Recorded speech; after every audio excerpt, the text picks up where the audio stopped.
On a voulu faire ces visios en complément aussi de ce qui se propose au niveau des formations fédérales. Et surtout, l'idée, c'est de poursuivre un petit peu les discussions qu'on a sur le bord des sautoirs. C'est vrai qu'on n'a pas souvent le temps de poursuivre ces discussions. Et l'idée, c'est de se dire, bah, voilà, on peut avoir un temps là où on puisse partager. Ce qu'on veut aussi à travers ces visios, que ce ne soit pas uniquement quelque chose de descendant, mais qu'au contraire, vous n'hésitiez pas à nous interpeller. Nous, on propose forcément un contenu, un espèce de fil conducteur, mais notre position, c'est pas de dire qu'on a la vérité absolue. On propose un point de vue et pour enrichir le débat et faire en sorte que on puisse s'enrichir les uns les autres. Ce qu'on tient vraiment, c'est que chacun puisse participer, poser des questions, ne pas hésiter à nous interpeller à n'importe quel moment et pas attendre forcément qu'on finisse nos présentations si voilà, s'il y a des choses à partager sur lesquelles vous voulez intervenir. Donc ça, c'est le canevas un peu global. Et pour ce faire, forcément, on s'appuie, pour toutes ces vidéos là, sur lesquelles vous allez assister, on s'appuie sur l'ALIFA, parce que c'est l'équipe technique régionale des Sceaux qui vous propose ces vidéos, et également avec l'aide de l'AUFA. Donc là, Yvan, je te laisse la parole un petit peu pour présenter l'AUFA et puis tout ce que vous faites au niveau des formations, des colloques que vous pouvez proposer. Ouais, je te remercie, Fred. Alors, je vais être assez court parce que je pense que vous avez pas mal de choses à vous dire sur les sauts. Moi, j'interviens juste alors à la place d'Alain Frérot, le président de l'association qui est retenu un peu dans les inondations à Montpellier là.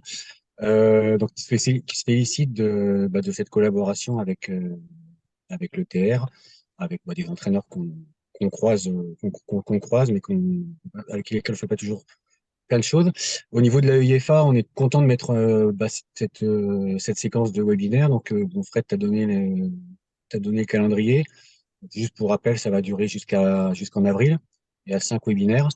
Et donc, nous, au niveau UEFA, on va essayer on va placer aussi d'autres webinaires selon les possibilités qu'on va avoir.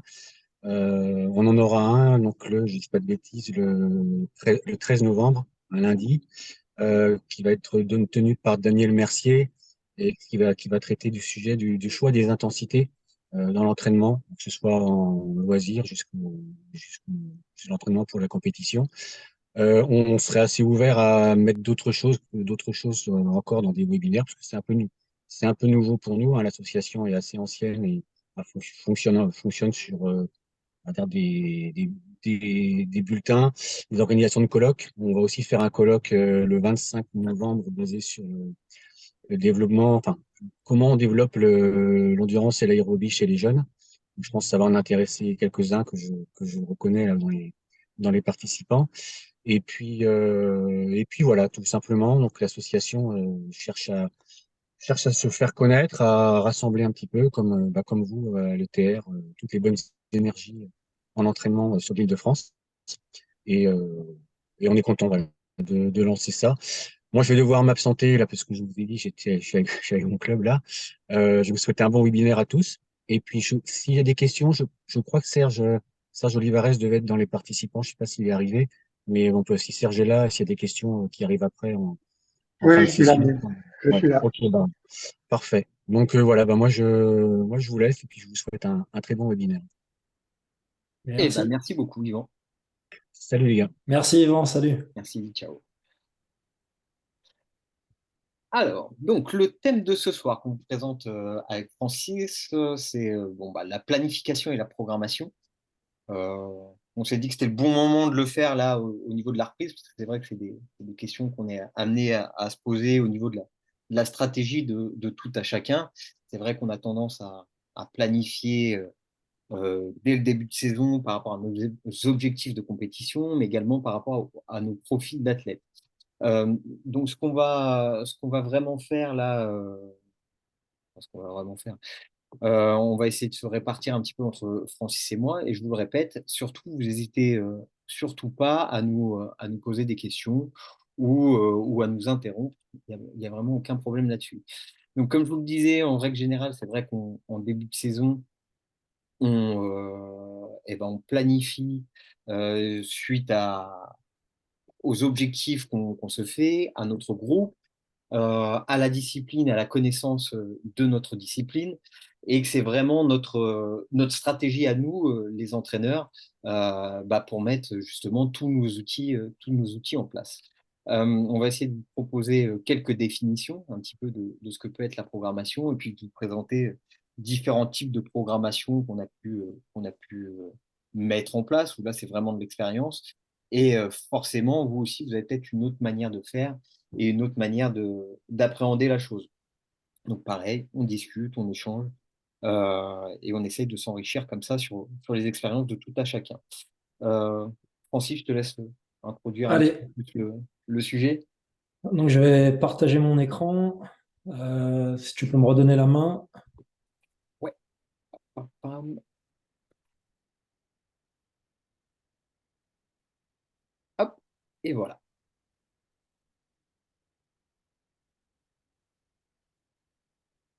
Tac, partager. Normalement, vous devez avoir donc un PowerPoint qui s'affiche avec une première définition. C'est bon, Fred, tu me confirmes? Je te confirme. Très bien. Attends, je vois qu'il y a Christelle. Je la mets. Très bien. C'est bon. On avait une nouvelle invitée. Bienvenue, Christelle. On vient de commencer. Donc le thème aujourd'hui, donc, c'est la planification et la programmation de l'entraînement. Donc, comme le disait Frédéric, ça tombe plutôt bien en début de saison. Donc, je vous propose pour commencer deux définitions de la planification, donc avec donc des auteurs, hein. Donc, la première définition donc, qui date de 2010 et donc Issurin donc, précise que la planification, donc je ne vais pas relire la définition, je vous laisse en prendre connaissance. Par contre, ce qui m'intéresse ici, c'est les mots-clés que je l'ai mis ici sur la gauche. Donc, ce qu'on peut retenir au niveau de la planification, au niveau des termes importants, c'est que la planification, on peut résumer ça à un plan d'entraînement sur une période plus ou moins étendue. Donc, les périodes les plus étendues, souvent dont on parle, c'est au regard d'une Olympiade, donc 4 années. Mais on parle plus couramment de planification annuelle par rapport à la saison hivernale et la saison estivale. Ce qu'on entend également, donc les termes qui reviennent sur cette définition, donc 10 sur 1, c'est que il introduit dans la planification l'objectif donc de maximiser le développement des capacités physiques des individus, mais également des capacités techniques. Et un terme très important lié à la planification d'entraînement, c'est tout ce qui est lié à la périodisation des différentes périodes d'entraînement que l'on connaît. En l'occurrence, la période de reprise, la période de développement, la période foncière, la période de pré-compétition et les périodes de compétition. Là, en l'occurrence, en début de saison, on serait sur une période de reprise. Et au fur et à mesure qu'on va se rapprocher des compétitions, on évoluera sur un travail général vers un travail davantage spécifique. On parlera des contenus un petit peu plus tard. Donc voilà pour pour la première définition. J'enchaîne sur la deuxième. N'hésitez pas, encore une fois, comme on le disait tout à l'heure, à nous couper, hein. Donc, deuxième définition. Donc, une définition, cette fois-ci, un peu plus récente. Donc, une définition de Bonpas, qui date de 2018. Donc, sa définition,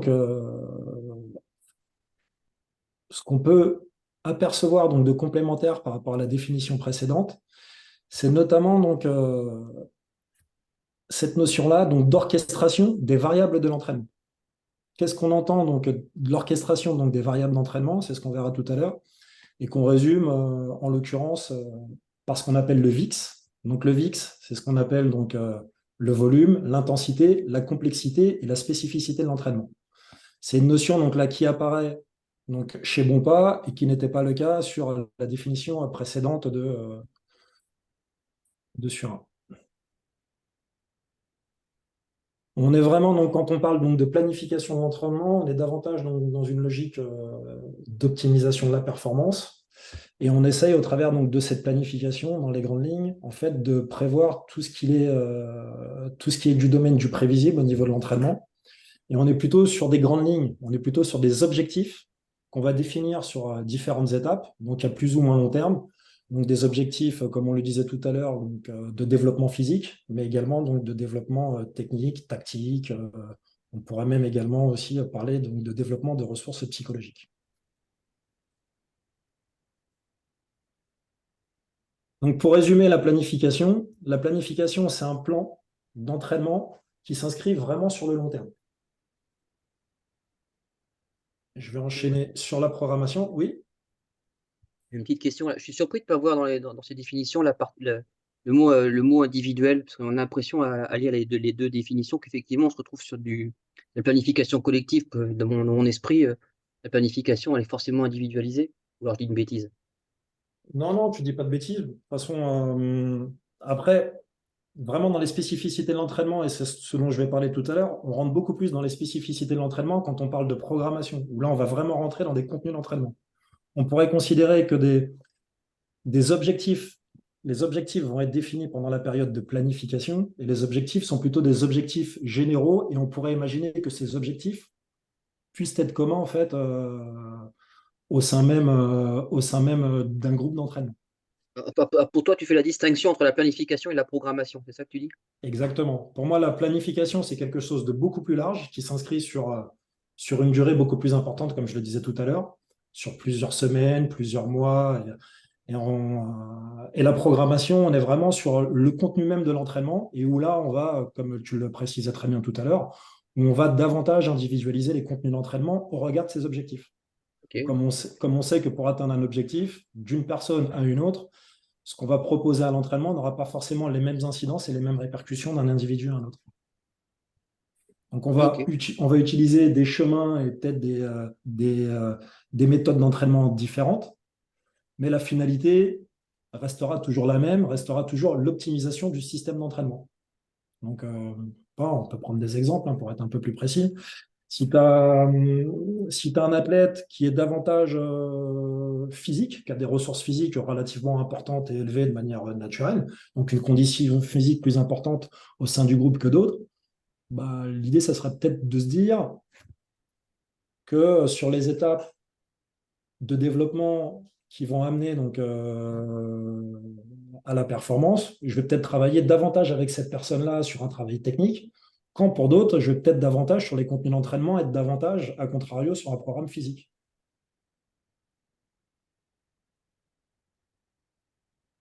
Ok, merci, très bien, très clair. Très bien. Donc, justement, tu me fais la transition avec la programmation.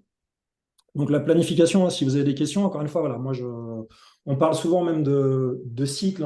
On parle de cycle d'entraînement quand on parle donc de planification. Donc, ça peut être des cycles mensuels, ça peut être des cycles trimestriels, ça peut être des cycles annuels. C'est vraiment des périodes d'entraînement. Périodes d'entraînement donc relativement larges, dans lesquelles, en fait, vous allez avoir plusieurs séquences d'entraînement et de programmes d'entraînement. Donc, programmation, pareil, donc on reste donc toujours sur des définitions. Donc, une définition là un peu plus ancienne, mais que je trouve que je trouve très pertinente, donc de Verkhoshansky, donc de 92, l'ouvrage donc l'entraînement efficace, où il stipule donc que la programmation est donc une programmation efficace et la disposition de contenu d'entraînement. Donc là, on rentre vraiment dans les contenus d'entraînement, alors que tout à l'heure, sur la planification, on était vraiment sur des grandes lignes directrices. La planification, c'est des grandes lignes directrices et des objectifs qu'on cherche à atteindre à l'aide de, je me répète, mais à l'aide de plusieurs séquences et programmes d'entraînement. Programme d'entraînement et programmation qui va permettre d'atteindre les objectifs fixés en amont à plus ou moins long terme. Donc, c'est la disposition, donc la programmation de contenu d'entraînement en fonction des objectifs du sportif et d'un certain nombre de principes spécifiques. Donc là, on rentre vraiment aussi dans la spécificité de l'activité, qui régissent des formes d'organisation rationnelle et des charges d'entraînement en un temps donné. Elle constitue la réflexion support à une régulation, une petite coquille là dans mon PowerPoint, quotidienne pouvant aller jusqu'à l'instantané. Mots-clés à retenir, disposition donc, de contenu d'entraînement, organisation rationnelle. Ce qu'on entend par organisation rationnelle, c'est que la programmation, pour être efficace, faut qu'elle soit au plus proche des exigences de la discipline visée. La programmation d'un sauteur ne sera pas la même que celle d'un demi-fondeur ou qu'un lanceur. Les filières énergétiques ne sont pas les mêmes. Les efforts et les exigences des disciplines sont totalement différentes. Donc, dans la mesure où elles sont totalement différentes, dans les programmes, et plus on s'approchera donc des compétitions, de la période de compétition, plus les programmes d'entraînement et plus la programmation donc, sera spécifique. Et donc là, ça me permet donc de glisser des termes que vous connaissez certainement, la distinction entre préparation physique générale et préparation physique spécifique. Dans une planification de l'entraînement, pour revenir sur le terme précédent, on aurait plutôt tendance à être sur des contenus d'entraînement et sur une programmation plus ou moins éloignée donc des exigences de la discipline en période de reprise et de développement foncier. Et on serait davantage sur des contenus davantage spécifiques et se rapprochant au plus proche des exigences de la discipline sportive visée, donc soit en hauteur, soit en longueur, la perche, le triple saut, ou autre exemple, mais là aujourd'hui on parle des sauts athlétiques. Plus on se rapprochera donc de la compétition, plus les contenus d'entraînement, dans une logique d'optimisation de la performance, devront être cohérents, pertinents et au plus proche des exigences de la discipline visée. C'est ce qu'on entend donc par l'organisation rationnelle en fonction des objectifs. Les principes spécifiques, je viens d'en parler. La notion de temporalité qui est importante, parce que on sait que pour développer certaines qualités, en l'occurrence dans les sauts athlétiques, donc tout ce qui touche l'explosivité donc, est fondamentale donc, dans les sauts athlétiques. Donc l'explosivité qui est au carrefour donc, des qualités physiques qui sont donc la force et la vitesse, c'est un mix des deux. On sait que un travail de force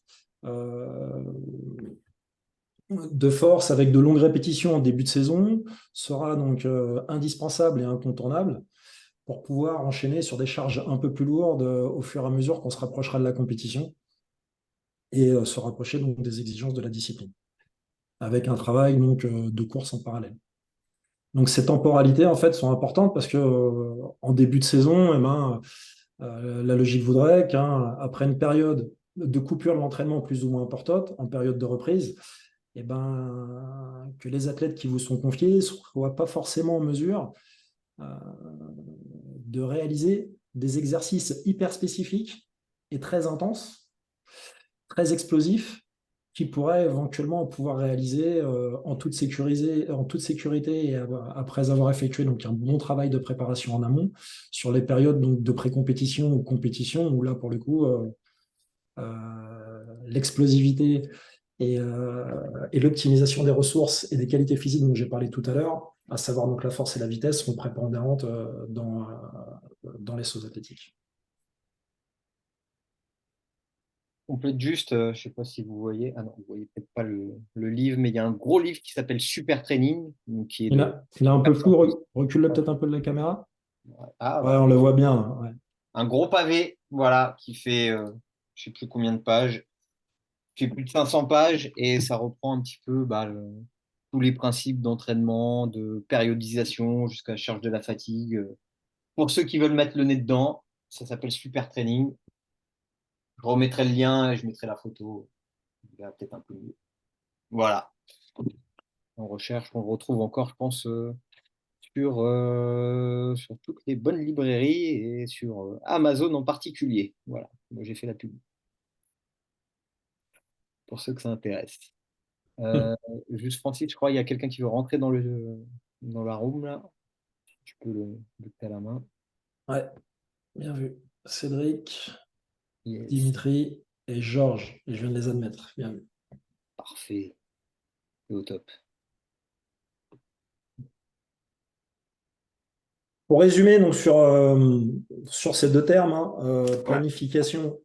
Bonjour aux personnes qui viennent de nous rejoindre. Donc, pour résumer, donc, la planification et la programmation, donc c'est deux actes de l'entraîneur que l'entraîneur donc, doit réaliser en amont, donc de ces séances. Donc, c'est un travail de préparation.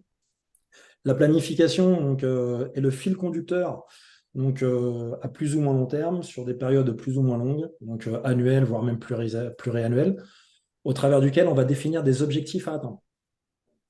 La programmation, quant à elle, on est plus donc sur des contenus d'entraînement et sur des séances d'entraînement qui vont nous permettre d'atteindre les objectifs prédéfinis donc, lors de la planification. Il y a un terme important, et c'est le dernier terme ici de ma diapo, là, donc le mot-clé. Réflexion support à une régulation quotidienne.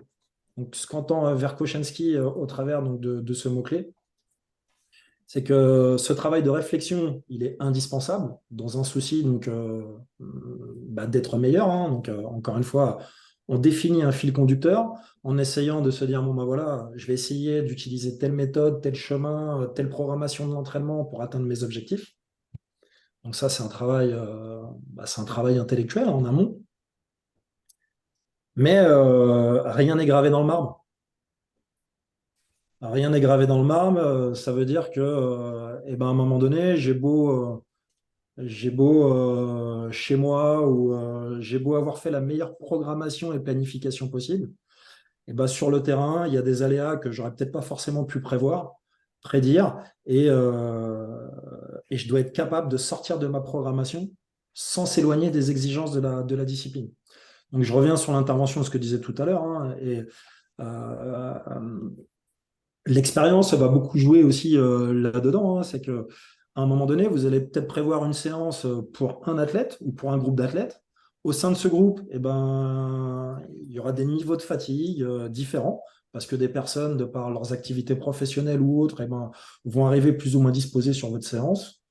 Et la bêtise, là, pour le coup, hein, et ce qu'il ne faudrait surtout pas faire, et Kevin Sylvestre, que j'admets, ça serait donc de suivre trop fidèlement, je dirais, la programmation et la planification que vous aviez initialement prévue sans prendre en compte la fatigue musculaire de l'athlète ce jour-là. Le risque Là où pourrait on peut être un parler, risque de blessure. Oui, vas-y, Fred. c'est là où on peut parler d'individualisation, justement. Et cette capacité de réguler son programme d'entraînement et de l'adapter. Et là, on parle vraiment du programme et donc du contenu de ce qu'on va donner comme type d'exercice au quotidien. Et cette régulation, c'est là où on peut aussi parler d'individualisation. Et cette individualisation, il faut bien avoir conscience qu'elle doit être raccord avec l'athlète que j'ai en face de moi, face à ses points forts, ses faiblesses, son niveau de fatigue, son niveau d'entraînabilité, c'est-à-dire que si j'ai un cadet débutant ou si j'ai un senior, je ne vais pas l'entraîner forcément de la même manière, et que cette régulation qui est quotidienne, elle doit prendre tous ces paramètres-là, comment dire, oui, elle doit prendre tous ces paramètres-là en compte, quoi. Et qu'effectivement, notre planification, c'est le plan, c'est notre stratégie de comment est-ce qu'on va s'y prendre au cours de la saison. Et que la programmation, c'est là où on commence à être un petit peu plus fin dans les détails, à être plus adaptable au quotidien. Voilà. Je me permettais juste de préciser ça. Ouais, t'as bien fait. T'as bien fait. Est-ce que vous, ça vous fait réagir? Est-ce que vous avez des interrogations par rapport à ça? Parce que c'est vrai que ça peut être par moments, c'est des vrais casse-têtes et c'est des vrais doutes de savoir si est-ce que je dois vraiment me tenir à ce que j'avais prévu de faire ou est-ce que je ressens que mon athlète il est fatigué mais il faut quand même qu'il le fasse. Est-ce que vous êtes en doute aussi parfois à cette régulation? Parce que moi, j'avoue facilement que il y a toujours ce doute de savoir si c'est la bonne décision ou pas, quoi. De continuer ou d'adapter, de changer ou pas de changer. Euh, voilà, moi, je reconnais que des fois, ça peut nous mettre en doute, mais bon, entraîner, c'est forcément faire des choix à un moment, quoi. Ouais. C'est une grande C'est-à-dire, question, là, c'est l'objet de la diapo, et on vous invite vraiment à vous positionner, hein, chacun d'entre vous, parce que bien entendu, on peut avoir des points de vue différents, hein, donc on serait curieux d'avoir vos retours là-dessus. Donc la grande question, hein, elle est écrite là sur le diapo, hein, c'est une fois qu'on a vu ces définitions, c'est voilà, la grande question, c'est programmer ou régulier au quotidien. Vous avez donc quelques entraîneurs, hein, en dessous là, qui se sont positionnés. Donc, la première phrase, hein, c'est que programmer ou réguler au quotidien. Donc, comme nous, on le disait, hein, et c'est comme ça qu'on le pense et qu'on voit les choses avec Fred, c'est que l'un ne va pas sans l'autre. L'un ne va pas sans l'autre. C'est que on essaye, bien entendu, en tout cas, c'est notre point de vue, hein, on programme, on planifie. On essaye, au travers de cette programmation et de cette planification, de faire en sorte d'amener les athlètes dont on a la responsabilité le mieux possible en passant par différentes étapes aux échéances de compétition qui seront les leurs. Mais sur ce travail de préparation qui se fait en amont donc des entraînements, euh, il peut y avoir, et il se passe régulièrement, qu'il y a des décalages entre ce qu'on a initialement prévu et ce qu'on fait réellement sur le terrain. Clairement, je crois que, enfin, c'est pas je crois, c'est même une certitude. À titre personnel, je n'ai jamais, ou en tout cas très rarement, et de moins en moins en tout cas, suivi à la lettre, à la virgule près, un programme d'entraînement que j'avais initialement mis sur papier. Je fais toujours des ajustements aussi précises soit la planification et la programmation que j'ai pu faire pour un athlète ou pour un groupe d'athlètes. Il ne faut vraiment pas avoir peur de sortir de ce qu'on avait initialement prévu et programmé euh, pour essayer donc d'être. Voilà, l'erreur fait, comme le disait très bien Frédéric, hein, c'est qu'à un moment donné, on ne peut pas tout prévoir. On peut pas tout prévoir. Il y a des choses qui sont du domaine du prévisible. Et celles-ci, bah, si on peut les anticiper, si on peut les préparer, bah, et ben, l'entraînement sera d'autant plus performant. Mais il y a des choses comme la météo, comme l'état de forme d'un athlète le jour J, c'est des choses qu'on ne peut pas prévoir. Et donc, d'un point de vue de votre approche pédagogique, faut vraiment pas avoir de blocage par rapport à ça. Ne pas hésiter à sortir de sa programmation pour être au plus près possible des exigences du terrain et des besoins de l'athlète le jour J. Moi, je m'interroge Cependant, quand même sur. oui, Moi, je laisse Philippe. terminer. Oui, je disais juste, enfin, alors évidemment, c'est des bonnes pratiques à mettre en place, bien entendu.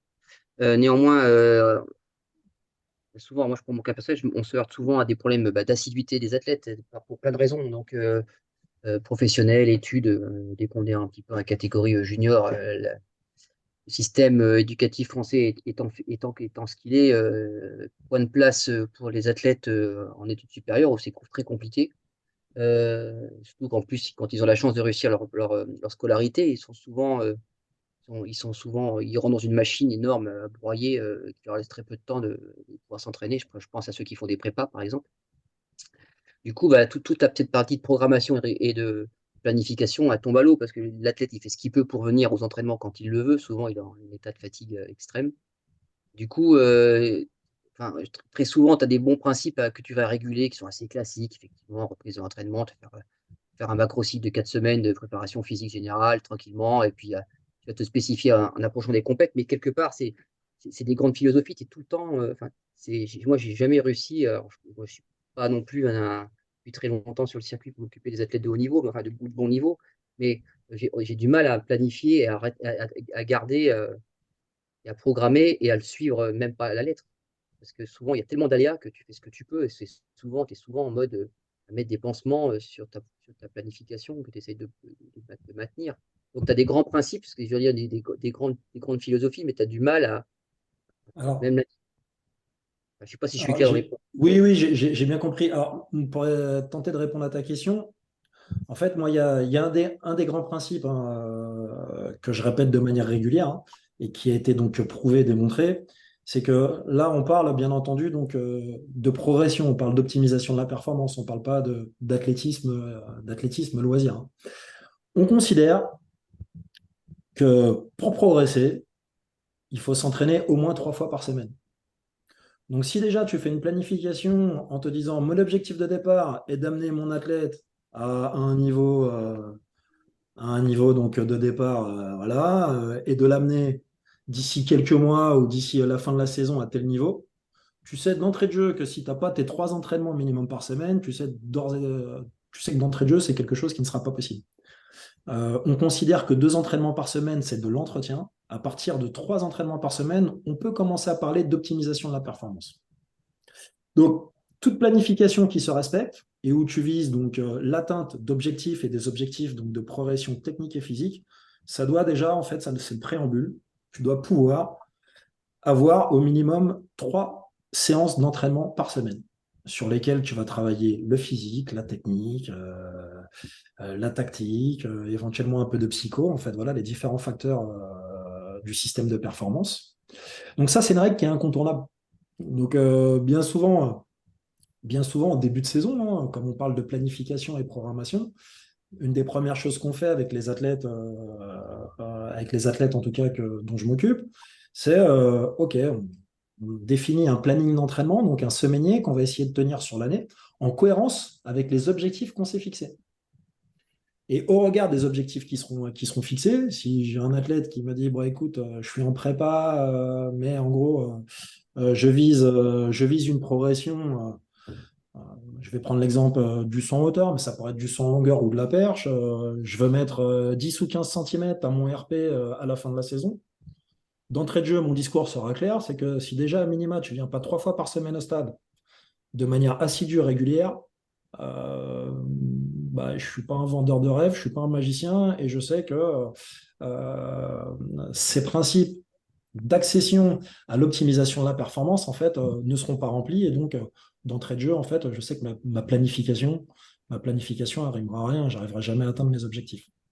Et en fait, ça, c'est un terme en fait qu'on résume, hein, c'est dans l'entraînement sur ce qu'on appelle la charge d'entraînement. Donc charge d'entraînement, à minima, si tu souhaites avoir une progression, il faut qu'il y ait déjà un volume d'entraînement. Donc on parle de quantité d'entraînement, mais on parle également de qualité de l'entraînement. Donc, et on parle aussi de plus en plus donc, de qualité de quantité. Donc l'idée, c'est que pour progresser, on est tous conscients donc, qu'il faut un certain volume d'entraînement, je le disais tout à l'heure, hein, au minimum 3 séances par semaine, mais qu'également pour progresser, et là on rentre dans la spécificité, il faut que les contenus d'entraînement soient au plus près possible des exigences de l'activité visée. Et pour reprendre, je ne sais plus qui intervenait là-dessus tout à l'heure,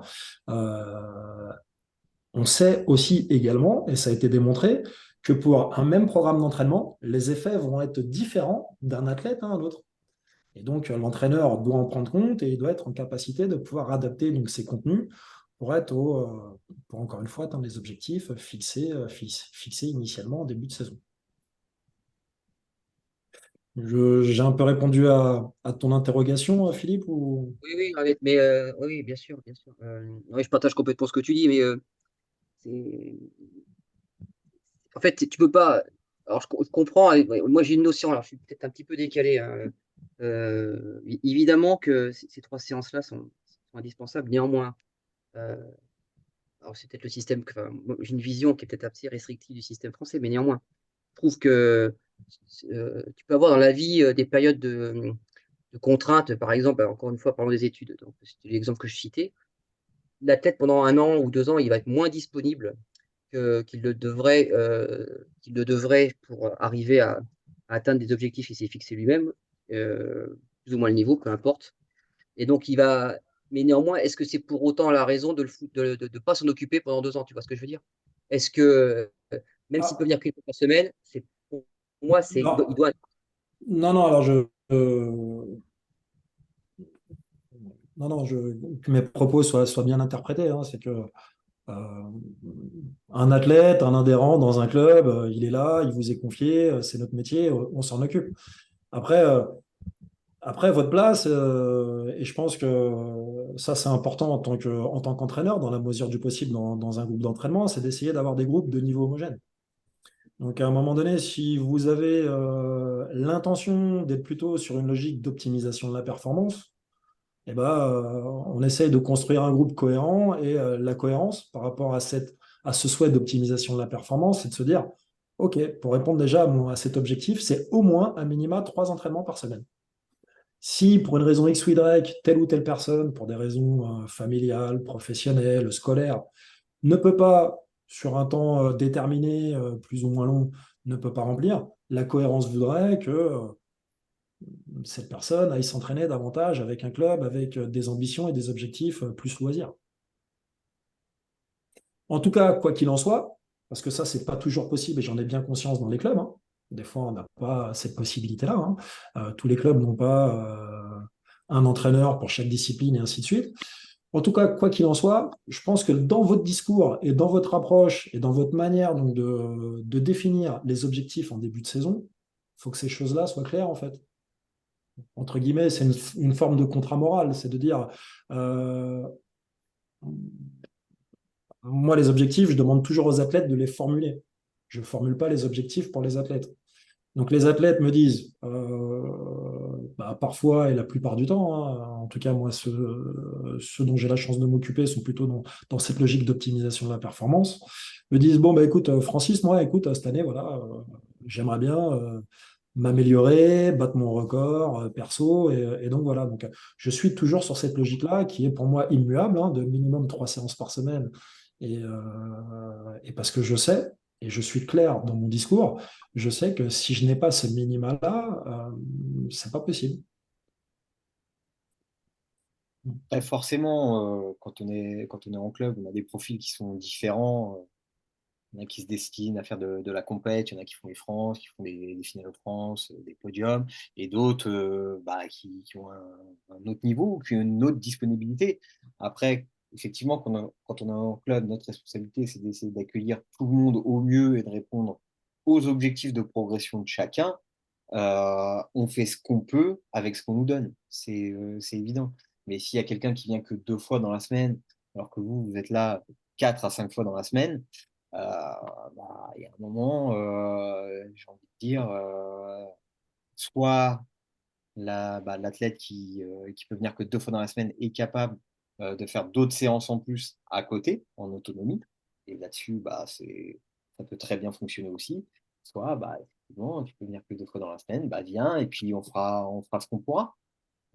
Voilà, votre responsabilité, c'est de bien faire ce que vous pouvez avec la disponibilité qu'on vous donne. C'est ce que j'ai envie de Mais dire. Et c'est là où ça peut rentrer dans votre stratégie. Oui, Manu? ouais, tout ça, c'est pas antinomique. Ah, bien Il, sûr, su- bien sûr. il suffit d'avoir un discours clair. Parce qu'en réalité, ce que dit Francis, que il y a un minimum de quantité et de qualité à avoir pour Mhm. pouvoir espérer progresser, dans tous les domaines, c'est comme ça. Le résultat, il est en fonction de l'investissement.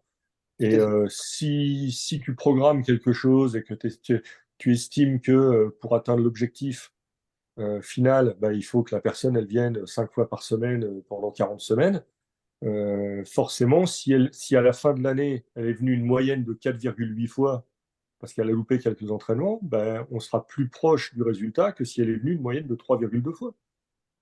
Et il faut avoir juste conscience de ça.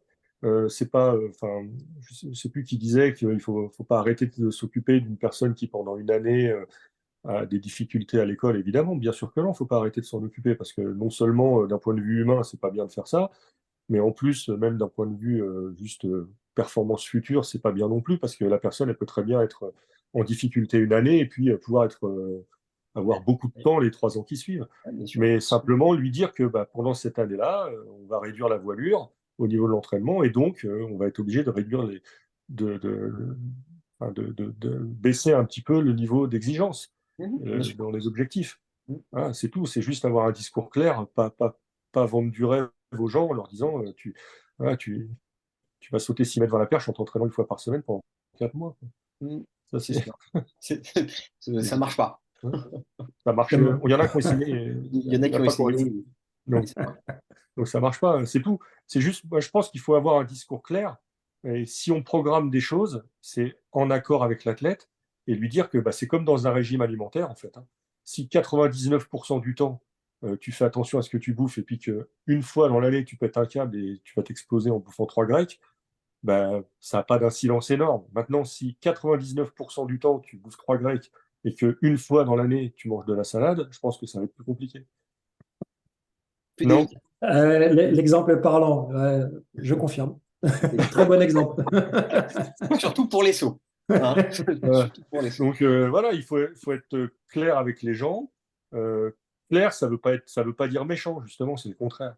Ça veut dire clair, cohérent, expliquer aux gens, voilà, il y a- plus tu vas t'investir et plus tu as des chances de réussir. Évidemment, ça reste des chances de réussir, parce qu'il y a aussi des gens qui s'investissent énormément et qui finalement arrivent au bout de ce qu'ils sont capables de faire physiquement ou techniquement, et puis qui progressent très peu, très peu. Ça existe aussi. Mais ils ont quand même plus de chances de réussir en s'entraînant beaucoup et bien qu'en restant chez eux à jouer à la PS4. Logique. Logique. Ok. Il y a deux, trois petites remarques sur le chat. Donc, une de Christian. Plus la programmation sera détaillée, plus la régulation sera présente. Bah, en effet, hein, notre programme d'entraînement, plus il est précis, plus il est détaillé, plus effectivement, on sera capable de l'adapter en fonction des objectifs et du pourquoi on fait tel exercice et pour qui on le fait. Donc, effectivement, quand on est clair là-dessus, et quand on a pris le temps de se poser, de savoir pourquoi on fait tel exo, à qui il est destiné, s'il y a une nécessité de l'adapter ou de le réguler, ben, on sera capable toujours de le raccrocher aux objectifs qu'on cherchait et de l'adapter de la manière la plus intelligente possible. Il y a aussi Salim qui nous dit que du coup, la planification est aussi malléable, Ouais, euh, j'étais en train de lui répondre sur le chat. Mais oui, oui, vas-y, vas-y. malléable en cours de On est saison synchro. en fonction de l'atteinte ou non de ses objectifs. Bah oui, effectivement, ce que j'ai envie de dire, il y a deux choses qui sont prépondérantes, qui sont hyper importantes. Euh, c'est l'adaptabilité et le bon sens. Et le bon sens demande effectivement, et ça va rejoindre un petit peu ce que disaient Manu et Francis, hein, c'est qu'il y a un moment, il faut regarder aussi bah, la réalité en face. Hein. Si on propose des choses qui ne fonctionnent pas et qui ne permettent pas d'atteindre des objectifs alors que on a quelqu'un qui était hyper rigoureux, ça veut peut-être dire qu'il faut changer de fusil d'épaule et qu'il faut peut-être revoir sa stratégie. Il ne faut pas hésiter à le faire et avoir l'honnêteté de le faire. Hein. Ouais, faut pas Voilà, hésiter à se remettre en question, hein. C'est une des qualités premières d'un entraîneur, hein, si je devais en donner une, hein, c'est sa capacité d'adaptation, hein. exactement. À un individu, à un programme, à une météo, voilà, sa capacité d'adaptation. On pourrait trouver encore plein d'exemples, hein. Tout à fait. Bon, je prépare un truc, mais allez, la plupart du temps, encore une fois, ce truc que vous avez préparé avec la plus grande précision et la plus grande attention et bienveillance, la plupart du temps, vous ne pouvez pas le suivre à la lettre. À la virgule près, c'est quasiment mission impossible. On ne travaille pas tous dans les mêmes conditions. Mhm. Le mec qui a une salle à disposition toute l'année, il est pas tributaire de la météo pour sauter. Et En puis, plus, voilà, tu as prévu une séance de saut aujourd'hui est grêle, bah, tu vas faire autre chose. Hein. C'est clair. Après, faut aussi se dire que si on avait prévu de sauter aujourd'hui, ben, si on fait autre chose, on peut aussi faire autre chose qui reste dans la même filière énergétique, Mhm. pour pas que ça foute en l'air complètement la programmation physique, en tout cas. C'est là où la connaissance de la discipline, elle est hyper importante. Bien connaître sa discipline, savoir les ressources que ça demande, justement pour avoir ce levier en plus quand on doit s'adapter. Euh, c'est là où effectivement, bah, d'une, c'est important et c'est nécessaire aussi bah, pour être dans le juste, quoi, et pas être dans des généralités, mais être dans le travail spécifique. une Hum, des premières, on va dire, choses qui nous amène entre la relation entraîneur-entraîné, qui amène un entraîneur à réguler ce qu'il avait initialement prévu, c'est les pépins physiques que peut avoir son athlète plus ou moins important durant la saison. Musculairement, il ne se sent pas bien, il a des périodes, il a une petite tendinite ou un petit truc, bah, t'adaptes. Tu ne peux pas faire ce que tu avais prévu, sinon le petit bobo va prendre une ampleur beaucoup plus importante et risque d'avoir des répercussions sur la planification et sur les échéances à plus ou moins long terme. Donc vous êtes obligé de prendre en compte toute une série de choses, encore une fois, non anticipables en amont lors de la programmation et de la planification, qui vous permettront donc d'être un meilleur entraîneur. Fred, je propose, comme le temps il avance, je propose on avance qu'on un petit peu. montre nos planifs. Tu veux que je te redonne la main ou... Ouais, bah Encore une écoute, fois, si vous avez des questions, l'idée c'est qu'après, là, on aille sur des trucs pratico-pratiques, là, et, qu'on essaie vraiment d'aller au plus précis j'ai notamment tout à l'heure introduit un terme qui est le VIX, hein, je vous le rappelle, hein. on va en VIX, parler là. on en parle tout de suite. On va en parler, on va en parler. Juste Vous pour peut-être dire autre chose avant. juste pour que vous l'ayez en tête, il existe plusieurs types de programmation. Et je pense que justement, bah, là, les exemples qu'on va vous montrer déjà deux types de, de planification différentes. Il y a la linéaire qui est assez classique, hein, où on joue vraiment sur le volume et sur la généralité pour ensuite aller vers de l'intensité et de la spécificité.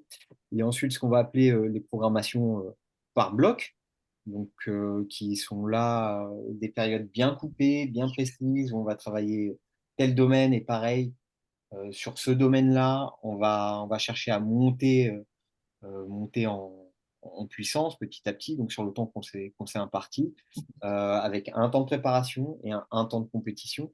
Donc j'y reviendrai. Et il y a il y a une programmation qu'on va appeler mix, qui est plus une programmation un peu où on va utiliser à la fois du linéaire sur la période de préparation et quelque chose d'un peu plus aléatoire et plus individualisé sur les périodes de compétition. Donc pour montrer des exemples, je vais commencer, Francis. Donc là, je crois que j'ai la main, et puis après, ce sera Ouais, je crois à que tu as ton la main. tour. Euh, donc, c'est vraiment juste à titre d'exemple. Donc, c'est comme ça que moi, je fonctionne. Donc, ça, c'est ma programmation de la saison dernière. Donc, j'ai placé mes compétitions. Donc, là, c'est une programmation par bloc.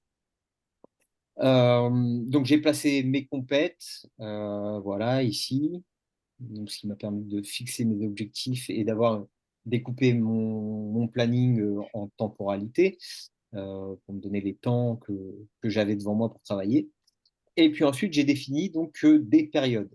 Donc en septembre, on a fait 3 semaines de reprise où j'ai défini quelle allait être ma dominante. Donc là, je vais venir le grossir ici un petit peu. Donc là, j'ai décidé que j'allais travailler principalement sur tout ce qui était mobilité et travailler en soutien avec enfin, ma mobilité et travailler sur tout ce qui était réactivité. Donc, je travaille sur 3 semaines. Donc, cycle 1, cycle 2, cycle 3, où je vais faire monter petit à petit l'intensité ici ou le volume. Voilà, donc là, on parlait du VIX aussi également. Donc, le volume, l'intensité, la complexité et la spécificité. Donc, ici, on voit bien que je cherche à faire monter mon volume là, en début de saison et que je suis sur une intensité assez basse et que petit à petit, je vais monter l'intensité et je vais même la faire monter de plus en plus. Et il y a des périodes là qui vont être des périodes rouges où je vais avoir un haut volume de travail et un haut niveau d'intensité. D'accord? Donc, vous voyez, chaque bloc, en fait, j'essaie de travailler sur 3 semaines où on va être de plus en plus intense. Et ensuite, je vais entrecouper avec une semaine de repos relatif. Alors, ce que je fais là sur cette semaine de repos relatif, et c'est peut-être ça qui peut aussi interpeller, c'est que j'essaye de maintenir un niveau d'intensité assez élevé, mais par contre, je fais baisser drastiquement le volume d'entraînement. D'accord? En pourcentage, on pourrait presque dire que je fais baisser de 30 à 50% suivant la période dans laquelle je suis. Voilà. Alors, pour tout ce qui est complexité et spécificité, donc la complexité, c'est que je vais aller chercher justement des mouvements un peu complexes ou des choses un peu qui vont demander de la fatigue nerveuse. Donc, plus je vais faire du volume, plus je vais faire de l'intensité, plus ça va être compliqué en fait d'aller rechercher ces ressources-là. Par contre, je peux aller les chercher sur certaines périodes qui sont éloignées des compétitions. Donc, moins je suis spécifique, plus je vais être complexe. Et plus je suis spécifique, plus là, je dois être le plus simple possible. D'accord? Je me suis amusé aussi également à voir les systèmes énergétiques que je souhaitais solliciter au fil de la saison. Donc là, bon, j'ai de la capacité aérobie. Donc, il n'y a pas beaucoup, effectivement, d'aérobie dans ce que je propose en fil conducteur. En fil, je ne vais pas dire en fil rouge ni en fil conducteur, excusez-moi, mais dans mes thèmes principaux, c'est forcément un fil rouge, mais il n'est pas prédominant dans ma programmation. Voilà. Donc les types, on va parler donc de type général, spécifique, orienté. Donc ça, c'est assez classique. Voilà. Après, c'est la manière dont je les régule, où effectivement, sur les périodes de repos relatifs, je vais être un peu plus spécifique, parce que je vais être plus intense. Et je cherche aussi à faire un rappel chez eux qui peut être aussi intéressant d'un point de vue motivation, euh, de, de retoucher un petit peu à cet aspect, refaire de la vitesse, refaire des élans peut-être un petit peu plus longs. Donc, je trouve ça assez intéressant. Il y a les micro-sites de musculation que je cherche ici à développer aussi, donc de l'hypertrophie, de l'excentrique, du max, de l'explosivité, de la puissance, voilà. De la plio qu'on fait un peu toute la saison, mais à des niveaux différents et à une intensité différente. Donc, bon, ensuite, j'ai mes périodes de compétition qui sont là, sont vraiment spécifiques, et là où je joue aussi également avec mon volume. Et je vais avoir aussi des périodes là ici qui sont importantes d'affûtage.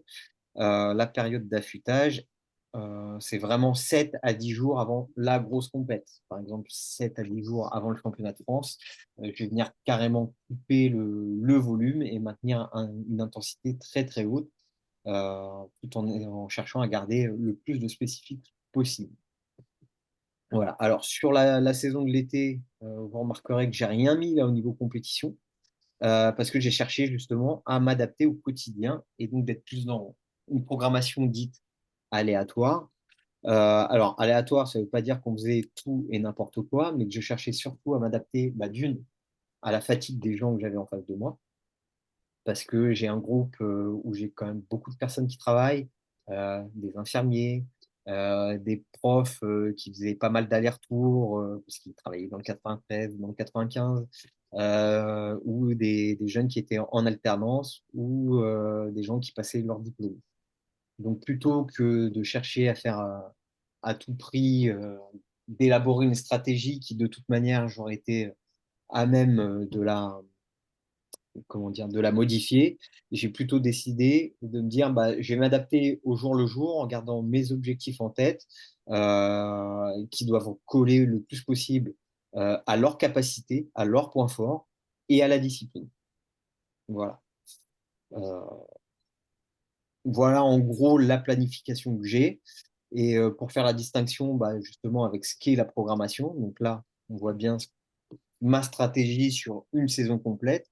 Et ensuite, bah, je viens découper mes blocs ici, et bah, en programme sur une semaine. Donc là, c'est la programmation sur une semaine.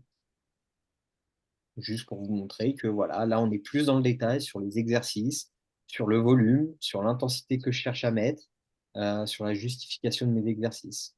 Voilà. Et ça évolue comme ça de semaine en semaine. Et ils font pas tous la même chose, ils n'ont pas tous les mêmes exercices, que ce soit en muscu ou enfin, surtout en muscu ou par rapport à leur spécialité et leur spécificité. Voilà. Alors, je vois il y a une remarque. Est-ce que je remplis le tableau dès le début de l'année? Oui, je le remplis dès le début de l'année parce que, comme je le dis, c'est ma stratégie. Ça me permet d'avoir une vision, en tout cas, de définir ce que j'ai en tête et surtout, ça me permet de faire la transition entre la saison passée et la prochaine, qui est forcément un petit peu différente, où je veux améliorer certaines choses. Euh, voilà. Par contre, c'est forcément amené à Et, changer et à modifier. et je trouve que ça permet de responsabiliser les athlètes en plus. Le fait de leur donner la programmation en amont. Voilà le programme, voilà les contenus d'entraînement que j'ai prévus pour toi, qu'on a prévus ensemble. C'est des choses aussi qui peuvent se prévoir et se programmer avec l'athlète, hein, en fonction de son niveau d'expertise et son expérience et de son vécu dans la discipline. Et en fait, le fait de s'accorder sur le volume d'entraînement et sur la charge d'entraînement, ça permet encore une fois, je trouve, de responsabiliser l'athlète. Exactement. Exactement, exactement. Alors, Tu m'as redonné la main, je montre le alors, mien. attends, je te la redonne. Tac, tac, tac. Donc, encore une fois, hein, c'est juste une manière de faire et il y a autant de manières de faire qu'il y a d'entraîneurs, hein. moi, j'ai une question bête là. Il n'y a pas un outil, parce que je vois, on est tous sur Excel. Il y a personne qui a pensé à créer un petit soft assez simple où il y aurait une base de connaissances, d'exercices qu'on pourrait piocher dedans pour construire nos séances, pour gagner du temps. Ça n'existe pas, ça, comme ça existe sur les coachs de fitness, par exemple. Euh, Bah, Avec des mouvements. Moi, je les ai listés. Si tu veux, tu peux prendre une photo tout à l'heure. Enfin, c'est pas une liste exhaustive, hein, mais j'ai listé en gros les contenus d'entraînement que j'entends au travers du VIX. Je vais partager. Si Fred, tu peux me redonner la main. bah, tu l'as normalement là. Tac. Non, c'est désactivé apparemment. Euh, voilà.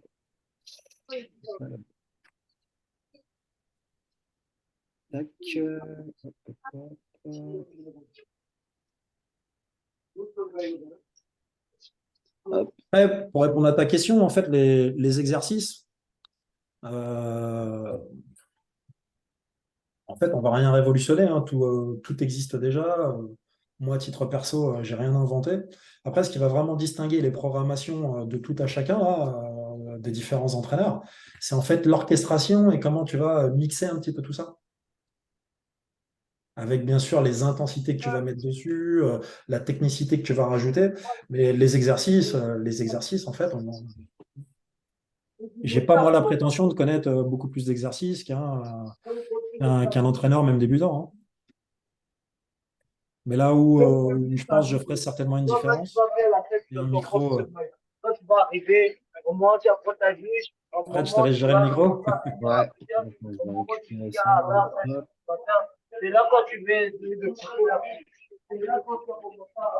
Alors, alors, ben non, mais c'est toi qui as la main du coup. Attends, Alors du coup, ouais. attends, je vais te redonner la main. Récupérer le statut. Bon, c'est bon, c'est bon. Hop, et hop, vas-y, c'est bon. Perfecto. Excusez-nous pour ces petites régulations techniques, hein. On s'améliorera après au fil des webinaires. Donc voilà, donc ça, moi, c'est ce que j'appelle une planification, hein, donc c'est juste la présentation qui diffère de celle de Frédéric, hein. Donc, on trouve là, donc sur l'échelle verticale, on retrouve donc les intensités, donc de 0 à 100%. Et on retrouve ici en partie basse, donc les cycles d'entraînement. Donc, sur l'axe horizontal, il y en a un qui est dans un aéroport. Comment je peux couper le son? Tu vas sur son micro et tu le coupes en fait. Ah, mais je vois pas d'où ça. Le iPhone de Sofiane. Ouais, c'est bon, je l'ai coupé. Donc, c'est bon, j'ai coupé. Donc voilà, donc on voit donc sur le modèle qui est le nôtre, hein, donc nous on est sur une saison qui en comporte en réalité donc deux, hein, la saison hivernale et la saison estivale. Moi, la plupart des athlètes que je coach font les deux. Après, il y a des athlètes et des coachs qui font différemment, hein. Et donc, en fait, on retrouve les mêmes périodes, à peu près, hein. La période de reprise, on la retrouve une fois, on la retrouve pas parce que la transition entre la période hivernale et la période estivale, elle est tellement courte que j'ai pas de nécessité à faire un travail de reprise. Mais par contre, après, les périodes donc, de développement de pré-compète et de compète, on les retrouve donc sur cette première partie donc, de saison hivernale et sur la deuxième partie de la saison qui constitue donc, la période estivale. Les périodes de compétition, en gros, hein, vu moi les athlètes dont je m'occupe, on a souvent les championnats de France vers le mois de février, l'hiver, et le mois de juillet, vers le 14 juillet pour l'été. Et donc, on voit donc, les échelles, donc, avec les codes couleurs, hein, le bleu pour le volume, le rouge pour l'intensité, le vert fluo pour la complexité et le jaune fluo pour la spécificité, qui évoluent au fur et à mesure donc, des semaines et des mois. Donc, si je prends donc la courbe volume, la courbe bleue, on voit que progressivement, donc cette courbe évolue donc de septembre à novembre, donc jusqu'à ma période de développement, donc période foncière, et qu'à partir donc du mois de décembre, progressivement, je fais descendre le volume au profit de l'intensité qui lui continue d'évoluer à des intensités donc très élevées, voire même des fois je suis sur des exercices supramaximales. La complexité, pareil, on voit la complexité qui évolue donc différemment et la spécificité qui évolue différemment donc au cours de la saison et de ces deux périodes. Donc voilà, c'est une présentation. Donc ça, moi, c'est ce que j'appelle donc une planification. Donc il manque sur cette planification les objectifs liés à ces différentes périodes que je pourrais rajouter. Et en fait, cette planification est à distinguer avec la programmation qui ressemble davantage à ça, où on est davantage sur des contenus, donc où je vais détailler ce que je vais proposer dans les gammes, ce que je vais faire comme type de travail, de coordination, de proprioception, des éducatifs de pied, travail d'amplitude de foulée, ainsi de suite. Je vais juste même donc détailler les intensités de course, les durées de course, les nombres de sauts réalisés sur une séance, si c'est des sauts verticaux, horizontaux, la hauteur des obstacles ou des haies que je peux utiliser. Tout ça est détaillé au fur et à mesure donc, de la saison. Donc là, j'ai pris deux types de séances, hein. Donc là, on est plutôt donc, sur des séances en période donc, de reprise, voire de développement. On est sur un travail foncier donc, au mois d'octobre. Je vais essayer de recouper un micro. Je ne sais pas le micro de qui, là. Pas de souci. Et donc là, sur cette programmation donc, de début de saison, on est davantage sur des exercices qu'on pourrait appeler davantage généraux et plus ou moins éloignés des spécificités donc, de la discipline. Je suis sur un travail foncier, donc plutôt un gros volume et une intensité beaucoup plus basse qu'en période de compétition. Je vous ai fait également, donc j'ai extrait, c'est juste une présentation, hein, donc deux séances différentes sur, à l'inverse, une période de compétition, où là, je suis davantage sur, comme on a pu le voir tout à l'heure, sur la planification que je vous ai exposée, on est davantage sur des exercices hyper spécifiques, parce qu'on est en période de compétition. Et bien entendu, de par la spécificité donc, de la discipline, hein, les sauts athlétiques, on est sur des exercices réalisés à haute intensité, très haute intensité, à la différence donc, de la période foncière et de reprise. Pour terminer, une dernière slide pour répondre à la question qu'on a posée tout à l'heure là, sur les contenus d'entraînement. Donc moi, j'ai classifié, mais encore une fois, ce n'est pas une liste exhaustive, hein. C'est ce que j'entends par et quels sont les ingrédients, quels sont les éléments que je peux placer sur le VIX, hein, qu'on vous a exposé précédemment. Donc, ce que j'entends par volume, c'est temps de la séance, c'est nombre de séances par semaine. On en parlait tout à l'heure, hein. Il y a quand même un volume et une quantité de travail nécessaire si on souhaite atteindre tel ou tel objectif. On peut aller un peu plus loin, donc calculer le temps de travail par semaine, comme l'avait exposé tout à l'heure Manu. On peut aller même sur un temps de travail annuel. On peut aller jusqu'à calculer les récupérations, les distances parcourues, le nombre de bondissements, et ainsi de suite, et ainsi de suite. Encore une fois, ce n'est pas une liste exhaustive. Ce que j'entends par l'intensité, donc on est plutôt sur des pourcentages de vitesse. Donc pour ça, on peut utiliser donc, le chronomètre. On peut également, pour évaluer l'intensité, on peut également utiliser en musculation donc, des charges plus ou moins lourdes, proches, avec des pourcentages élevés de RM1. RM1, c'est une répétition maximale. Quand on parle de musculation, en fait, plus on est éloigné donc, des périodes de compétition, plus on serait sur des volumes et des séries importantes avec des charges légères, et plus on se rapprocherait donc, de la compétition, plus on serait avec des séries faibles, mais par contre avec des charges très élevées, voire relativement élevées. Après, encore une fois, hein, tout ça est à pondérer en fonction du niveau de maîtrise des athlètes dont vous avez la responsabilité, de leur âge, et voilà. Autant de paramètres à prendre en compte pour éviter de faire des bêtises. Voilà, tout est listé. Là, j'ai pris l'exemple de la hauteur, hein, hauteur des barres, hauteur des obstacles, travail en côte. N'hésitez pas à poser des questions, tout est écrit.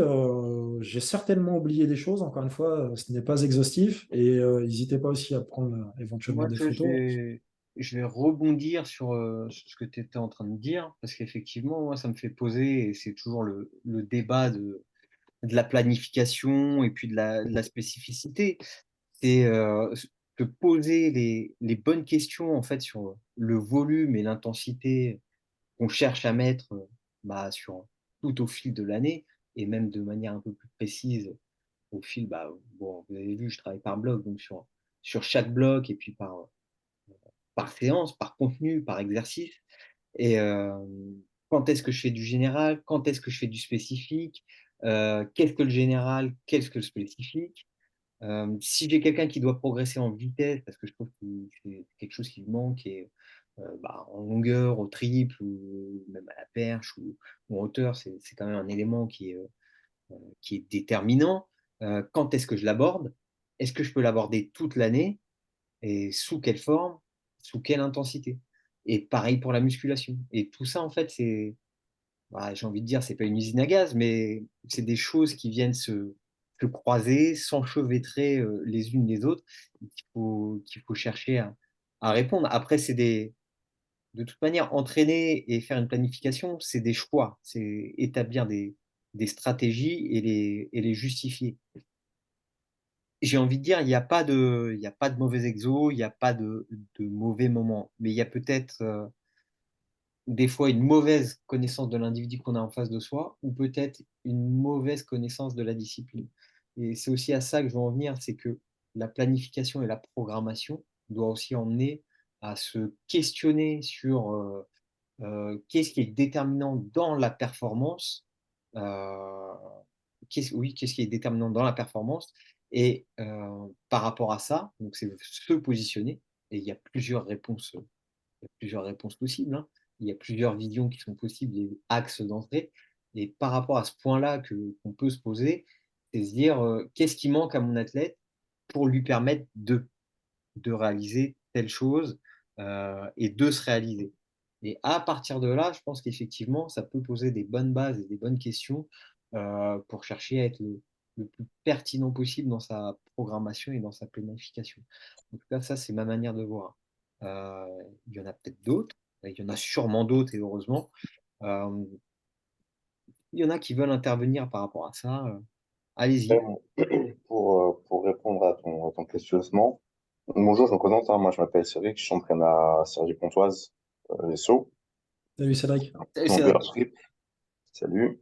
Du coup, on est deux entraîneurs à Cergy sur la longueur et le triple, et du coup, on entraîne Frédéric Dufag, qui a été champion de France espoir cet été à Évry. Et en fait, on s'est posé cette question sur justement cette programmation, cette planification. Et là, ça fait 2 ans en fait qu'on coach avec l'entraîneur de sprint, où on a fait le souhait, et il a aussi fait le souhait de pas sauter en hiver, et de faire il a fait beaucoup de vitesse en fait, Mhm. les 2 saisons hivernales. Et on a toujours quand même inclus un peu de spécifique en termes parce qu'il comme il fait de la longueur dans les séances, même s'il a pas sauté en hiver. Et après, on s'est réaxé justement en été on a gardé cette notion de vitesse, mais en incluant du coup vraiment sur un spé longueur, ce qui fait que ça fait deux belles saisons qu'il a faites. Il a fait vice-champion de France en junior derrière Arwan, et il fait champion de France espoir. Maintenant, ça marche pas avec tout le monde. Ça marche pas avec tout le monde. Ça a fonctionné avec lui. Comme tu disais, chaque athlète est différent. Une programmation va être super bien avec un athlète, mais peut complètement être obsolète avec un autre. Voilà, comme tu dis, il y a plusieurs manières d'entraîner. Et comme tu disais, je crois que c'est Philippe, je crois, qui parlait tout à l'heure. C'est avec l'expérience, quand tu parlais des exercices, avec l'expérience, avec justement cette remise en question. Nous, maintenant, on est trois à entraîner. Donc, je pense que c'est un plus d'avoir des regards aussi différents, de se questionner, de faire des débriefs derrière. Et je pense que ça a été une bonne chose. Maintenant, est-ce que ça va marcher sur cette année? Est-ce que ça va marcher les prochaines années? On ne sait pas, parce que pareil, hein, Espoir, bah, il commence à travailler, donc du coup, les conditions de vie sont plus les mêmes. Il y a plein de choses qui vont être, qu'il va falloir prendre en compte. Donc, c'est très compliqué. C'est très compliqué. Comme tu dis, il faut vraiment qu'on puisse s'adapter à ça en tant qu'entraîneur. Donc voilà. Mais après, avec d'autres, on fait des blocs. Comme toi, Fred, on fait des blocs de 3 semaines et tout. Euh, et ça fonctionne avec d'autres athlètes. Après, avec les cadets, comme ils sont nouveaux, donc on part vraiment sur des trucs classiques parce qu'ils voilà, ils sortent de minimes et donc après, je vais pas dire qu'ils sont pas bons, mais on essaie vraiment de généraliser sur vraiment bien connaître déjà cette discipline, les bases et tout. Mais quand ils commencent à avoir un certain niveau, oui, il faut vraiment pouvoir s'adapter sur ce type de personnes. Ouais. Mmh. Non, bien sûr. Puis surtout, vous, il y a quand même une problématique qui se rajoute, ça reste quand même le multi-coaching. Et là, il faut avoir une Oui, bonne communication, il faut une être bonne tous communication. raccord pour savoir qui fait quoi, comment, Oui. qui gère sur telle compète, qui fait ça. Oui, euh, après la communication, ça va parce qu'on s'entend bien, donc ça c'est pas un souci. Mais ça peut être aussi une problématique, comme tu dis. oui, oui, c'est. Peut-être un des entraîneurs qui peut prendre un peu plus le dessus par rapport à l'autre, ou voilà. Donc, pour moi, c'est pas arrivé, c'est pas le cas, mais ça peut être une problématique. Et voilà. Après, le but c'est d'avoir un objectif commun. Donc déjà, c'est celui de l'athlète. Et qui est primordial et faut faire en sorte de pouvoir bien s'entendre. Et comme tu dis, si la communication ne fonctionne pas d'entrée, ben, on pourra faire les plus belles planifications ou programmations du monde, il n'y a rien qui va en sortir. Ah oui, bien sûr. Puis c'est de l'échange et c'est de la confiance sur ce que chacun fait et ce que chacun peut apporter, hein. Ça, Ouais. c'est évident. Je vois Euh, qu'il y a une question là ouais, qui YP qui nous pose une question. ouais. Utilisez-vous des tests d'évaluation de vitesse ou autre à un moment de l'année? C'est une très Alors, bonne question. En fait, c'est juste fondamental en fait. Les tests, en fait, l'utilité des tests, c'est qu'ils vous permettent de vous renseigner sur l'efficacité du système d'entraînement que vous avez mis en place pour tel ou tel autre athlète. Comme on le disait tout à l'heure, hein, un même entraînement pour des individus différents aura des effets différents. Donc, ces tests, faits de manière régulière, moi, de manière très régulière, je dirais au moins une fois par mois, je réalise des tests. Souvent, comme le montrait Fred tout à l'heure, je place mes tests après la semaine de repos relatif. Parce que du coup, en plus, j'ai baissé la charge d'entraînement, le volume. Et donc, ça me permet d'avoir, après cette semaine de repos relatif, des athlètes, entre guillemets, régénérés et en pleine capacité de leurs moyens. Et en fait, je cherche à évaluer les différentes capacités et je cherche notamment, bien entendu, à évaluer ce que j'ai travaillé sur le cycle et sur le mois et sur les différentes semaines. Et je cherche à évaluer les qualités, parce que les tests, pour avoir une pertinence, il faut qu'ils soient au plus proche des exigences de votre discipline. Faire des tests de VMA pour des sauteurs, je ne suis pas sûr que ce soit des plus pertinents. Pour pour un coureur de demi-fond, oui, pour un sauteur, on peut se poser la question.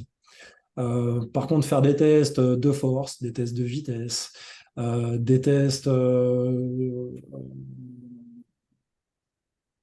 sur des barres, sur des nombres de sauts réalisés. Enfin oui, je trouve qu'il n'y a pas plus pertinent pour le coup pour les sauts athlétiques. Et encore une fois, si vous ne faites pas de test, c'est un peu comme si vous avanciez à l'aveugle en fait, et que vous n'avez aucun indicateur qui vous permette en fait de réguler votre démarche pédagogique et vos contenus d'entraînement.